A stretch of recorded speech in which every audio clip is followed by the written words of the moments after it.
¿Te parecieron interesantes las ideas de Plinio, Lucano, Eliano, etc.? A ver, ¿no sabes de lo que estoy hablando? Entonces para el video ahora mismo y teclee la siguiente tarjeta que te llevará a la primera parte del mito del origen del basilisco.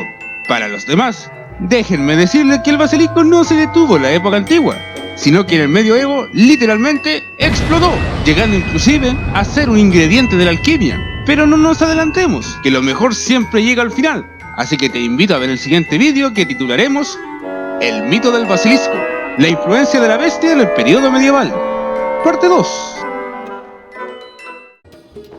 Antes de empezar, déjame decirte que publico videos todos los miércoles y domingos, así que suscríbete y activa la campana para enterarte de cada nueva interesante mitología. Dicho lo anterior, comencemos. Tras plagios, el basilisco fue evolucionando. Es así que entrando al medioevo, grandes eruditos de la iglesia trataron de describir al basilisco.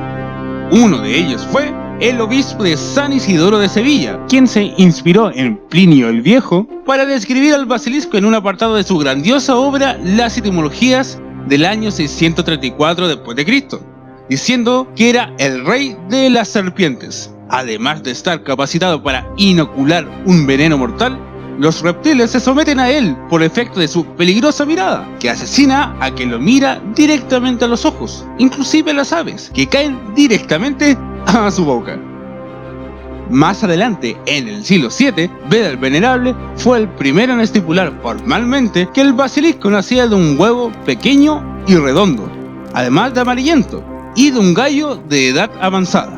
Explica que cuando se hace presente en la temporada más calurosa del año, el gallo busca un lugar abandonado, como un establo o muladar, y en ese momento un reptil venenoso, ya sea una rana o serpiente, no lo especifica, los empolla.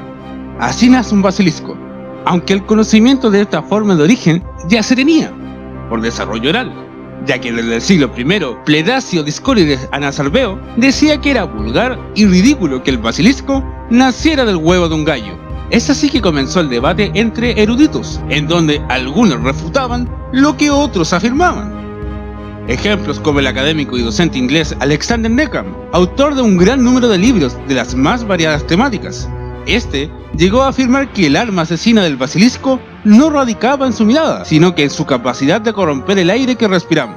Esta absurda teoría sería desarrollada un siglo más adelante por Pietro d'Abano, quien justificó tal corrupción a su poder de trocar el gas natural que respiramos en otro altamente nocivo para los seres vivos. Toma en cuenta de que se hacían explicaciones pseudocientíficas para algo que en la época era absolutamente real. Además, Neckham fue uno de los que ayudó a difuminar la línea entre el cockatriz y el basilisco, ya que en su De Naturis Rerum les daba un nacimiento similar. Me refiero al ya propuesto por Beda el Venerable. En 1218, Pierre de Puvis realiza un compendio muy didáctico y bien explicado de muchos de los bestiarios y fisiólogos predecesores, y es el que recomiendo más por si quieren conocer de otras bestias. En relación al basilisco, Pierre explica que el gallo quedaba embarazado a la edad de 7 años, y solo a esa edad, ya que entre la angustia y el dolor por la vejez, sobrevive un amor irracional a su cría. Vuelvo a repetir, esto es mitología, así que el gallo adquirió un raciocinio casi humano y ponía huevos. Entonces el gallo, cuando había hecho el agujero en el muladar, corría 10 veces en círculos para poder dar a luz, y a continuación, la rana hacía el trabajo que ya conocemos. Ahora, Pierre describe detalladamente al basilisco diciendo que es una bestia que tiene la cabeza, el cuello y el pecho de un gallo, y la parte trasera como una serpiente. Este escritor agrega un rasgo que antes no se había dicho, o por lo menos escrito, y es que si un humano alcanza a ver al basilisco antes de que éste le vea, la bestia muere. Y es por ello que el mismo basilisco, en cuanto puede, busca una cueva desierta para esconderse. También nombra el uso del cristal como forma de asesinar al basilisco, exactamente lo mismo que la leyenda de Alejandro Magno que vimos en la primera parte. Obviamente las palabras de Puvis iban a influenciar al vulgo, es así que salieron leyendas en donde personajes rurales lograban vencer al basilisco a través de esta misma estratagema, como por ejemplo la leyenda de Viena de 1212, en donde un aprendiz de panadero derrotó a un basilisco oculto en un pozo al usar un espejo, que para esta oportunidad provocó su aparatosa explosión. ¿No te lo había dicho?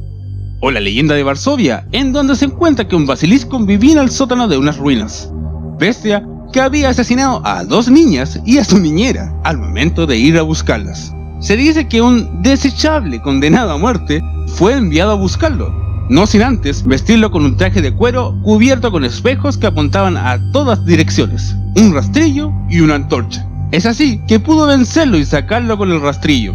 Algo interesante de estas 2 leyendas es que el basilisco, además de poseer características del gallo y la serpiente, ahora tenía rasgos de la rana, lo que me parece extraño porque se suponía que la rana solamente empollaba, no que tuvo un amorío con el gallo. Ya llegando a 1230, Bartholomeus Anglicus publicó en De Propietatibus Rerum la historia natural más popular del Renacimiento. En ella se configura el mito medieval del basilisco en su plenitud, su nacimiento y evolución, propiedades y la forma de darle muerte. Información que reunió de diferentes autores predecesores como Plinio el Viejo o Isidoro de Sevilla. Aunque su texto es repetir las mismas palabras de autores precedentes, tiene algunos destellos de originalidad. Por ejemplo, da nuevas características físicas del basilisco, dándole una medida de 1 pie de largo y diciendo que estaba marcado por picas blancas. También nos dice que ama los lugares secos y cuando entra el agua, la envenena muriendo todos los que después beben de ella. Pero aunque el basilisco sea tan venenoso en vida, después de muerto sirve de antídoto para otras serpientes, pero para ello se debía quemar hasta las cenizas. Es increíble que la fama del poder de estos restos llegara a ser tanta, que terminó siendo utilizado en la alquimia, como ingrediente para transformar metales en otros, algo así como una piedra filosofal. Ahora, otro importante aporte al mito del basilisco es su relación con otras bestias mitológicas. Por ejemplo, Anglicus contradijo a su predecesor, Beda el Venerable. Para él, el basilisco ya no nacía de los huevos amarillentos de un gallo, sino de los huevos de la serpiente áspid, que son robados por la rana, la que muere al ver nacer al basilisco. Otro ejemplo es cómo se fusionan el basilisco con el cocatriz. Primero, el término cocatriz se volvió sinónimo de basilisco cuando el escritor y traductor John Trevisa traduce mal el texto de Bartholomeus Anglicus, allá por el siglo XIV. Así también, otra razón que provocó la confusión entre las 2 bestias es que su nacimiento era similar.